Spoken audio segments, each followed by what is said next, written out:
Kadesh Yameinu Kedem.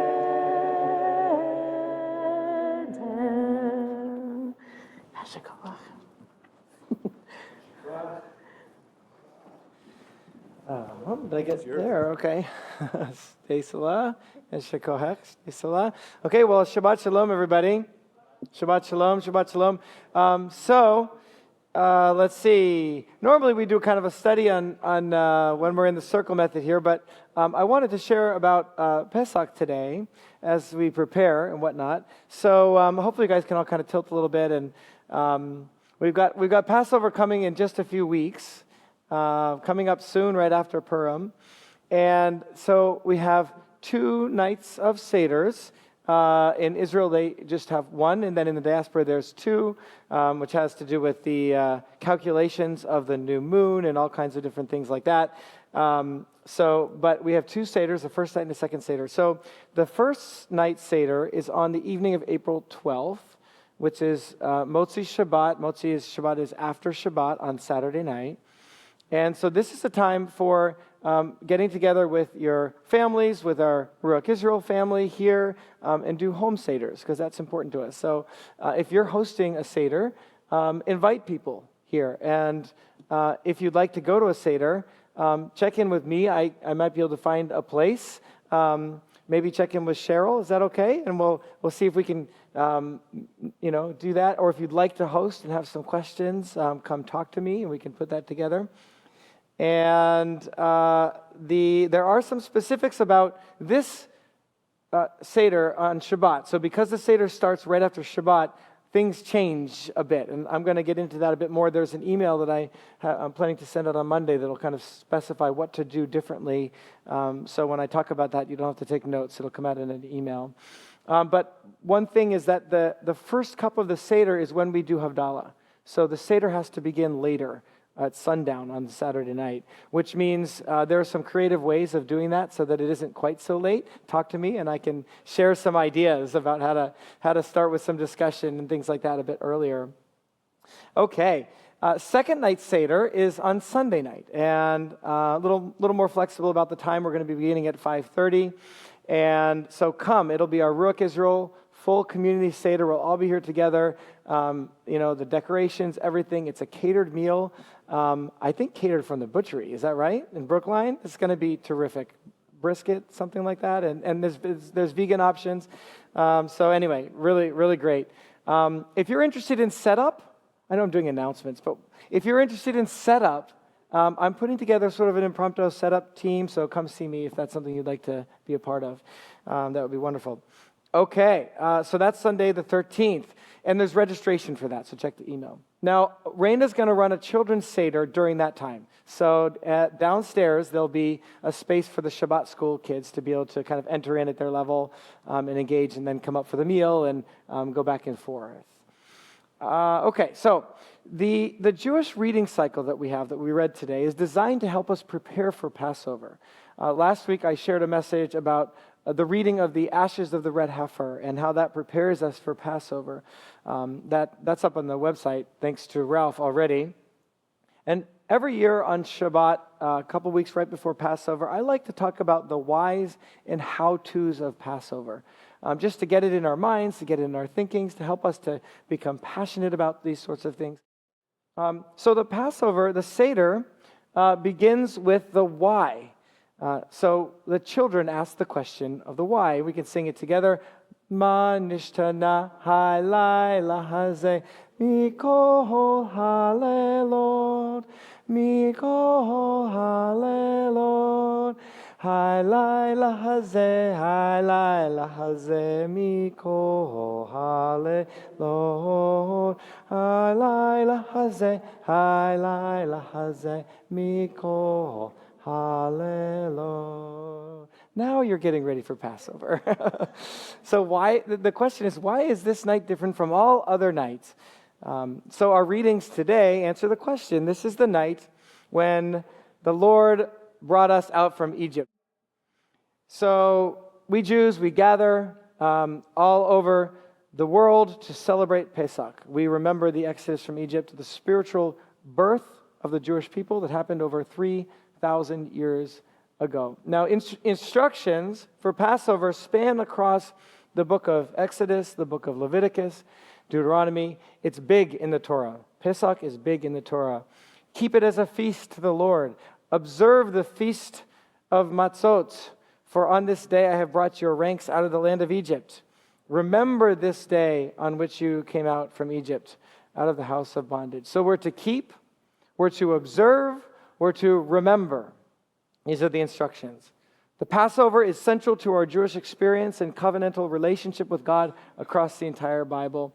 And even many, as you know, non-religious Jews, secular Jews, will gather for a Seder on Passover, and it has kept the Jewish people a people. Keeps us going. So let's unpack why Passover is so important, beginning with the Torah, and then we'll get into some of the what-to-dos.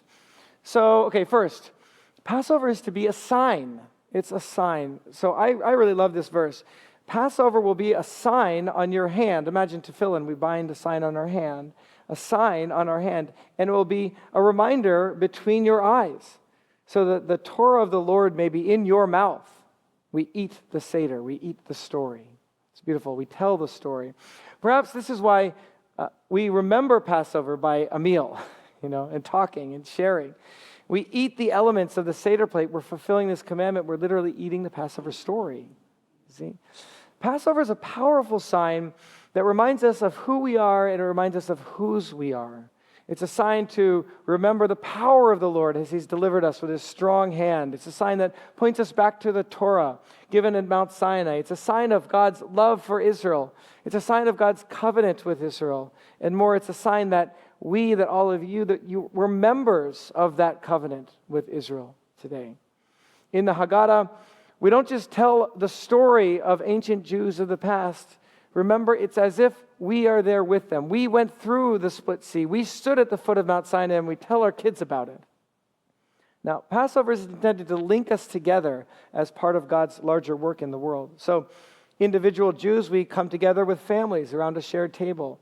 And then our shared tables come together as Jewish communities, as a Ruach Israel Jewish community. And then our Jewish communities come together as all of Israel, making Passover a sign of God's relationship with His people to the entire world. If Jewish communities are assigned to Israel and Israel is assigned to the world, then consider how much more we as Messianic Jews must fully immerse ourselves into the Passover experience. It's not like less for us. It should be more for us. Passover, for us, bears the sign of Yeshua, the resurrected Messiah. He relives the Passover story, revealing Himself as the heart of God's covenant with Israel and the mediator of a deeper hope. If Yeshua is the ultimate sign of Passover, then Kol v'chomer, how much more so is it essential for us to enter into this life as Messianic Jews? So Passover may be even more central to us than any other group of Jews. And not that it isn't for others as well, but this is how we should see this. And this brings us to a second reason we observe Passover. Passover is a shared community life in covenant with God and Israel. So these instructions are to remember, to observe, to keep the Passover. They're given to the community as a whole. So Passover isn't just something you can't observe it alone. And most of the commandments that God gives Israel in the Torah are designed to bring us together through shared instructions and shared tasks. God wants us to gather together around His tasks, His mitzvot, so that our community is built around Him. And it's like the best way to build community is to come together around a shared project. To do something together, to work together towards something. You guys know my example of this is the COVID lockdowns when our family needed to come together to unite us, so we built a chicken coop. Thanks to the Davids. Best thing we ever did in this time of instability, strengthening relationships, reinforcing values, and bringing joy. Chickens didn't bring joy. Working together brings joy. Many of the Jewish commandments that God gives us in the Bible are like this. Building a sukkah, gathering for Shabbat, preparing for Passover, cleaning, preparing for the Seder, eating the matzah. They're all shared tasks that strengthen our relationship through joy and faithfulness to God together. Now, the tasks themselves matter. I think they have value, but the relationships we build around them matter even more. And Passover helps sustain communities by bringing us together in covenant with God around his tasks, around his table, around each other. And we live out our shared covenant with God together. Someone might say, I can go on a nice vacation and I can make lots of memories with my family, or I could do Passover. And I love vacations. Vacations are wonderful. You make a lot of memories. They're great. But Passover isn't just about making memories. It's about making memories in family, in community, in a people in covenant with God. You see the difference? It's about linking these memories to faith, linking our memories to God's story and to our identity as a people. So we're part of that story. And that's critical as we pass this on to the next generation in an intergenerational faith. Now, remember this. We don't observe Passover in order to earn God's love. We don't observe Passover to gain points or to become better saved, as some might say. Instead, we observe because we're already loved. We're embraced by his mercy and his grace. Because we're in a relationship with God as a community, God gives us a communal way of life. God redeemed us from Egypt before giving us the Torah from Mount Sinai because of his love. Then at Sinai, he gives us a way of life, not as a requirement to enter his covenant, but because we're already in his covenant. It's how we live it out. I've rescued you, now this is how you shall live together. Again, he's not saying, do this life to enter my covenant. He's saying, you are in my covenant, so you can live this way now. And we need to internalize that, I think. Passover is part of that life. It's a way for us, as his treasured people, to live out our faith together. It sets us apart, brings us his joy, and serves as a sign of God's covenant to the world. Let's go on to the next one. Passover is a torch to the next generation. So in Exodus 3:8, you are to tell your son on that day, saying, it is because of what the Lord did for me when I came out of Egypt.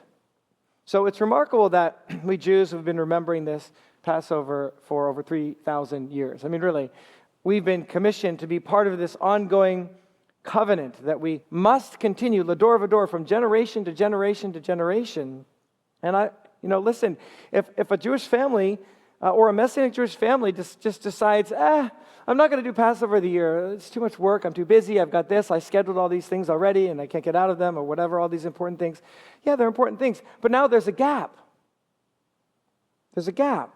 And consider the gap with a Jewish follower of Yeshua who's called to be salt within our Jewish people. It's an even bigger gap. Sometimes we say, in Yeshua, it's fine. God understands. I don't know. I don't know. The Torah doesn't say that. He doesn't say that. There's a gap. There's a gap. We're called to be salt within the people. It's our way of life together. That goes above everything else in the world. It's fascinating. God didn't just deliver us from Egypt and then tell us to remember the Exodus. He tells us that we need to tell this story to our children and their children and their children even before it happens. This is important. It's fascinating. I'm going to do this, and then you're going to tell this story to your kids, to their kids, and so on and so on. You're going to eat the Passover lamb before we even did the Passover lamb. We're going to continue. We're going to clean out your chametz. You're going to eat matzah for every single generation for eternity. As far as we know, maybe even in the kingdom of heaven. God has us here in mind, here at Ruach Israel, I think, in mind, before he delivered ancient Israel from Egypt. He's thinking about their great-great-great-great-great-great-great-great-grandchildren, us here today. The Lord gave us an intergenerational task. As members of this covenant, we must pass the Passover on to our children. And it's part of our mission for the Lord. And we don't communicate these truths through a one-time conversation. These truths are intended to be communicated through regular life. When your family comes together with your community and relives the Exodus every year as if we were there. So it's communicated through the Seder. It's communicated when the kids say, I'm hungry, when are we going to eat? We say, keep the Seder short because of the kids. No, the kids need to be hungry. They need to be bored. They need to struggle. They need to wrestle just like we struggled in Egypt. How many of you grew up doing Seders and like that's a part of your experience, you know? And you might say, another Seder, but that's part of being Jewish. Struggling and waiting and being hungry and then eating a lot. I mean, it's true. You know, we communicate important messages to our kids when we don't water everything down for them. That's a little soapbox. Forgive me. Yeah. And along those lines, like if you just make the Jewish holidays about kids only, then what happens when they grow up, they think they don't matter. This is just a kid's holiday. You know, it's not about that. It's about all of us together. Okay. We communicate these things when we clean our houses together. I mean, think of it like this. Like, okay, we're going to do a massive house clean, and you're doing this, and you're stopping everything else in order to do this. Why? Why would I do that? What about when you eat matzah sandwiches and you have to stand out from the crowd and look different? You know, that's being Jewish. What about when someone invites you to lunch, a business meeting, a friend, or whatever, but you say, I can't eat at a restaurant this week because it's Passover. You know, these small tasks seem trivial. They become the framing for the greater story of our lives. It starts a great conversation as well. They're the framework, the plans, if you will, for building God's intergenerational community. And our last why Passover, it's an eternal ordinance. In Exodus 12:17b, we read, "Therefore you are to observe this day throughout your generations as an eternal ordinance." Now, this is helpful to me. I don't know about you. I feel overwhelmed at times cleaning out the kitchen cabinets before Passover. We have a lot of kids, as you know. We have a lot of more crumbs than we do kids. And those crumbs are everywhere. HVAC ducts, under the couch cushions. I mean, it's crazy. And we clean the house like every day, but, it's insane. So we get overwhelmed. We have a whole, Raina just created a whole Passover cleaning schedule for the next week. We're starting, I think we're starting Sunday or Monday. We start at the attic and work our way down with no chametz at the top, and then the last thing is the kitchen, and all the chametz gets brought into the kitchen, and we have a whole plan, and it's all mapped out. Okay, we feel overwhelmed. And then you wonder, does it really matter if I left that covered over there and I just forgot about it? Does it really matter if I left the goldfish underneath the car seats? Does it really matter? But our tradition gets this. So before Passover, we've cleaned out our homes, we hide 10 pieces of chametz, and we search for them by candlelight. And then the following morning, we burn these pieces, and then there's a prayer that we say, I'll send it out via email to you, to nullify any leftover chametz. It's basically like this. If there's any chametz that I missed, I nullify it, and it's not mine. I love this, because we give it our best shot, and then we let God make up the difference. That's the idea. This prayer reminds us that we're never going to observe Passover fully. No one observes Passover fully. No matter what they say, no one does it fully. And that's not the point. I think this is it's important. We do God's tasks like Passover out of a full love tank as a response to his love and not out of a need to win his favor. Not out of perfectionism. It's out of love. It's out of devotion. He already loves you. He's working in your life. And that's where this commandment to make this an eternal ordinance helps me, because it's not just an individual commandment. I've got to do this for my own sake right now. For me, it's just about me. Instead, it's a communal commandment. The idea is that the Jewish people need to keep Passover forever, and I'm a part of that forever. I can't opt out of it, but I'm not the only part. You see? It's a communal commandment. The idea is that it's like you're doing Passover. Harry's doing Passover for Connie, and Cheryl's doing Passover for Margaret, and we all come together, and if we make mistakes, we do it together. Does that make sense? What matters is that we're in the game, and that my desire is to pass the story of God's redemption on and participate. Not that we get every detail correct, but not that we forsake it and say it doesn't matter. Okay, so these are some reasons why we do Passover. Now, let's get into the how. A little more boring, but let's get into the how. So first, we have chametz. Clean out your chametz. Exodus 12:15, for 7 days you are to eat matzah, but on the first day you must remove chametz from your houses. For whoever eats chametz from the first day until the seventh day, that soul will be cut off from Israel. That's a tough phrase. What do you think about that? Cut off from Israel. Difficult word. Two basic instructions here. One remove your chametz, and the second, eat matzah. So our tradition broken into two commandments. Remove chametz, eat matzah. The first question we Jews needed to ask was exactly, what is chametz? The Bible doesn't say. It's just chametz. Like, what is it? What is chametz? It's flat. It's what makes bread rise, maybe. And what is matzah? So the way it developed in very, very early rabbinic Judaism is that chametz, and this was drawn from the first century, so Yeshua experienced chametz just like this as well. Chametz means puffed up. Now, chametz is not leavening, so it's not yeast. You can actually have yeast in your cupboards over Passover. Chametz is grains that could rise with some other leavening agent, like water. Water can puff it up, and therefore it puffs. So our tradition identified wheat, barley, spelt, rye, and oats.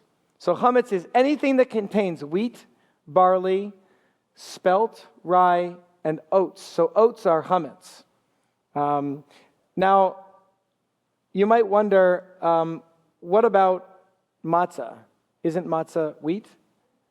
Matzah is wheat, so what's the problem? What we do is we have to eat matzah, which is wheat. So the idea is, how do we make wheat that's not leavened at all? And what we do is we have to grind the flour, and then within a very short time, it's developed the 18 minutes is the rabbinic time, that flour has to be baked in a 1,000-degree oven.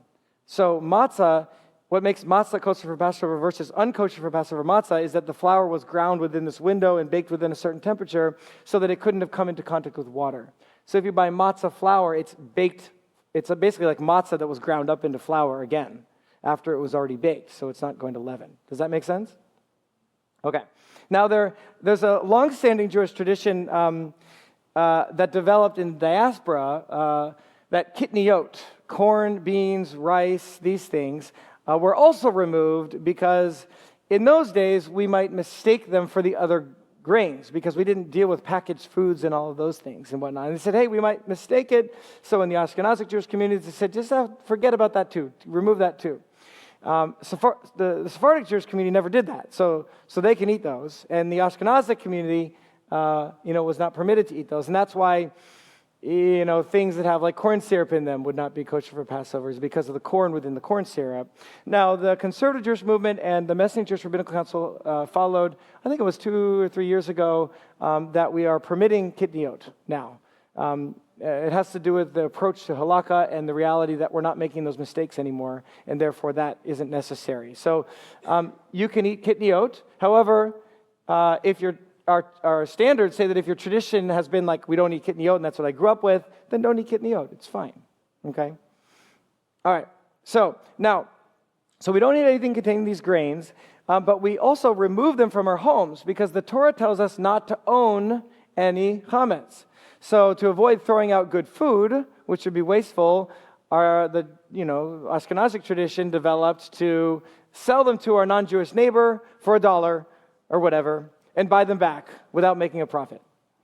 Sorry, Harry. No, you can't charge interest on your chametz.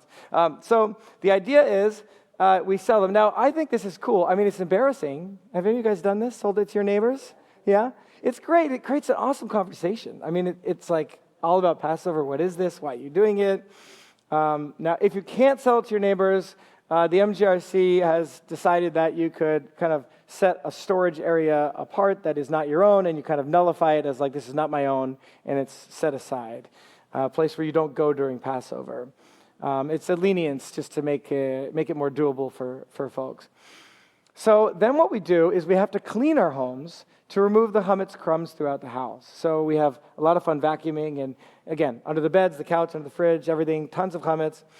Now, normally, we remove our chametz the day before Passover. They have to be all gone so that we can do the search for chametz in the evening before the day of Passover. And then in the morning, we burn, and then we have the nullification blessings. But we can't do that because we can't burn things on Shabbat. The Torah says don't light a flame on Shabbat. We can't do cleaning, and we also need to cook for the Passover Seders Saturday night, which we can't cook on Shabbat. So you have to do all your cooking on Friday, which means that Thursday is when all the chametz need to be brought out. Does that make sense? And I'll send the email out with the date. So Thursday, you do your search for chametz Thursday night, And you do say the nullification blessing first, because there's actually 2 times you say it. I'll explain it in the email. But what about challah on Shabbat? We need challah on Shabbat, especially the day before Passover. Otherwise, it undermines the matzah, and you're not supposed to eat matzah the day before Passover, so that it elevates the matzah in Passover. So what do? We save our chalot. We set it aside. And even though all the chametz is gone, we have our challah, our 2 chalot for our Shabbat dinner on Friday, and we eat them on a napkin or on a tray or something separate from everything else, so we don't get crumbs. And that way we honor Shabbat as well. And then what happens is on Shabbat morning, we say the second nullification blessing. It's all gone after you throw out your crumbs. Does that make sense? Okay. So this is just how you do Shabbat. All right. Now let's go to matzah. Matzah means to drain out. In Exodus story, we're told to make bread in haste. Make bread in haste. Grind the flour, bake it right away, and then let it rise. That's part of the reasons for the timetable. Matzah is wheat. The reason for the timetable is because it has to be bread in haste, or else it's not matzah. You see, it's not just flat bread. It's bread baked in haste. Okay, so I fondly remember Cheryl's matzah baking times. We can make kosher matzah at her oven because it gets that hot. And I remember when the kids were little, remember that? And we had the timer going and everything. We should do that again one day. It was wonderful. So not only do we clean it, but we have to eat matzah. It's a positive commandment to remember the Lord's deliverance. And there are 2 sides to this. So the Torah's consequence for not eating or not removing your chametz, I said, is to be cut off from your people, which is difficult. But rather than see this as a punishment, perhaps we can see it more as a natural consequence.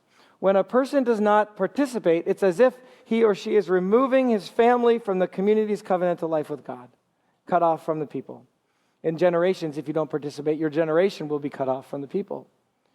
So if you just say, I'm not going to do it, I'm too busy, I've scheduled other things, you're removing your families from God's covenantal life with Israel, and the entire community suffers because the community then isn't whole, because someone's cut off, cut themselves off, really.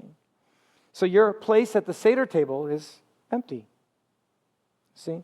And I want to say it's the same thing with Shabbat services here, in community life. And, when you're not here, we're not as strong.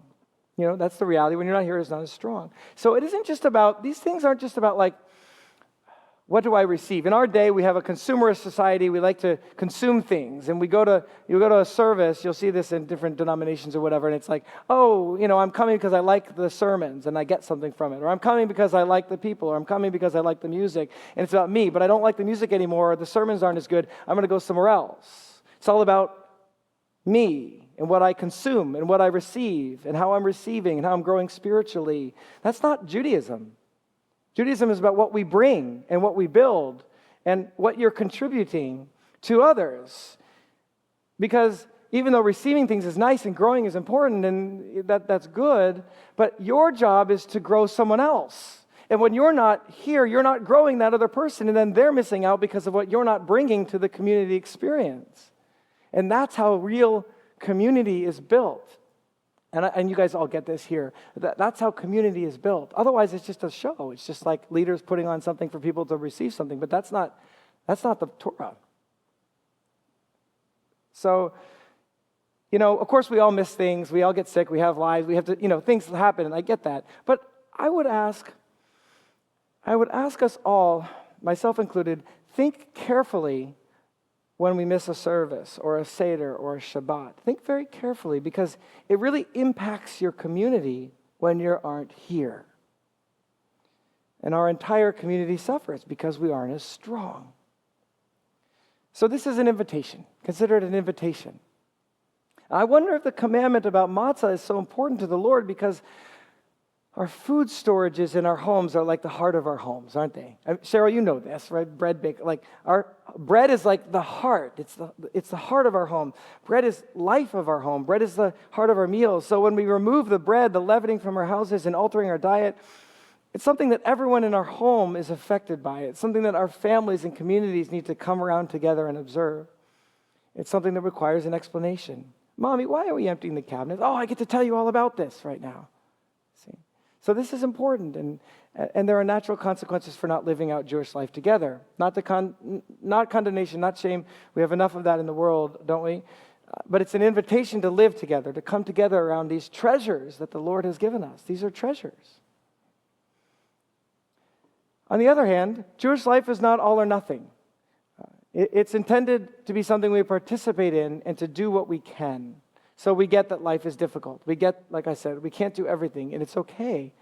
So if this year, you aren't able to do a big clean this year, well, let it go this year and try next year, and we'll clean our home for you, like others. We do it as a community together. Maybe just spend a few minutes to go through your cabinets and remove your chametz or block off a corner of your basement. Just do what you can. Remember, what's more important for us is the heart. It's to come together in community through this shared experience, to remember the Lord's great work, to be a sign, to pass His covenant down to our children.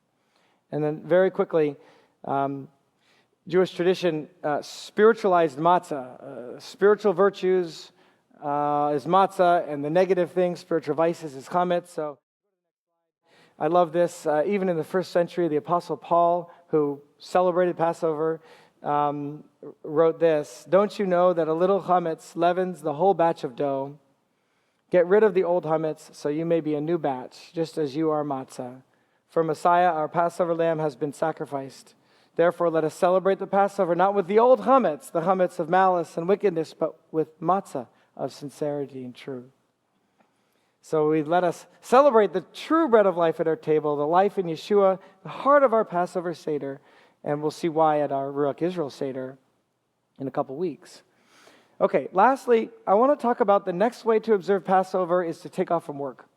This isn't mentioned as much, but it's just as strong in the Torah. In Exodus 12:16, the first day is to be a holy assembly for you, as well as the seventh day.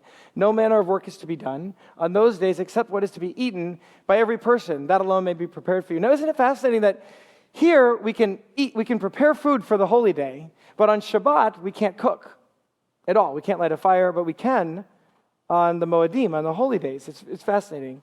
So consider that. We don't cook for Shabbat itself. You have to prepare for Shabbat. You have to collect manna before Shabbat, not on Shabbat. But the holy days, you're allowed to cook your meal for the holy day, but not anything beyond that. You don't cook for the next week. Does that make sense? So biblically, the first day and the seventh day are Shabbats. The first day and the seventh day are Shabbats. So we're asked to take off from work, from business, from spending money. This year it's easy because Sunday, April 13th is the official first day, begins Saturday night to Sunday. And also, we're going to be davening Shacharit at our house on that Sunday morning before the Ruach Seder. So anyone would like to come, we'll send it out, casual, informal, but, come over and daven. We'd love that, to pray Shacharit together. Now, the seventh day, again, is Shabbat, the following Shabbat, April 19th. So you're already not working on that day, so it makes it easy. It's like a double Shabbat. Okay, so I do recommend this. It may not be necessary this year, but I recommend that for next year, you talk to your boss or employer or schedule, if you're self-employed, you work this all out in the beginning of the year. So it's not like, I forgot, I can't take off work because I was just scheduled. No. You go to your employer and you say, I'm Jewish, I need to celebrate Passover. These are the days that I have to celebrate. Legally, they have to let you off. It's the law. And, so the whole thing, I have to work or this or that. It's really not true. It's a choice that we're making. And these are choices that we can plan ahead for. So look up the days for next year and we plan ahead. Again, what's at the heart? Not about shame, not about shoulds. We don't police this. We understand there's nuances, I get it. It's about creating a space and time for our families and our communities to come together around these shared tasks, to do life with God together. And if you miss it, if you miss regular life and just keep going, and you don't stop, then we'll miss it and you'll pass over the Passover, Okay, attend a Seder. The Torah tells us, and we'll close in a minute, the Torah tells us to attend a Seder. Our readings actually tell us to have a feast and to tell the story to our children. Not just any feast, though. It's a feast that we're supposed to eat the Passover lamb, and the Torah specifically says the lamb with matzah and with bitter herbs. So those are the three commandments that have to do with the Seder. The Seder means order. It's the structure that we tell the story. Now, we can't eat lamb because we don't have a temple, and we can't sacrifice the lamb. So we replace the lamb with an extra piece of matzah. And then the matzah, we can at least eat the matzah with the bitter herb and then have a ceremonial eating of the matzah for the lamb and the bone. And you can see all kinds of connections there when Yeshua took the matzah and said, I am the lamb. You see? So the heart behind this is God's asking us to eat the story so that his deliverance would never be forgotten. Our Besorah passages that we see, Yeshua's Last Supper with his disciples was, of course, a Passover Seder, and he applies these elements of the Seder to himself. The blood of the slain lamb, he will become our redemption, marred by the bitterness of betrayal. Like the matzah, he will become our deliverance. And at the heart of Israel himself, he lives Israel's story. So we add another layer to our Passover. Participating in the Seder is sharing in the life of Messiah and his great redeeming work. So come to the second night Seder to journey through the Exodus together. I've covered a lot of ground, and some of the whys, some of the how-tos. Just remember that, again, doing everything isn't as important as entering in as a community and community life and doing some. So jump in where you can. Maybe just attend the Seder. That's all you can do, or take one of the days off work, or enter more fully into Yeshua's life this Passover. Whatever you do, stay focused on the heart. Passover is supposed to be fueled by the joy of redemption and what God has already done in our lives. Coming together as a Jewish community of Messiah to bring these important Passover instructions and mitzvot to life in our hearts and our homes, our families, and our Ruach Israel family, and then within our people. So, a Chag Sameach to you all in advance, and Shabbat Shalom.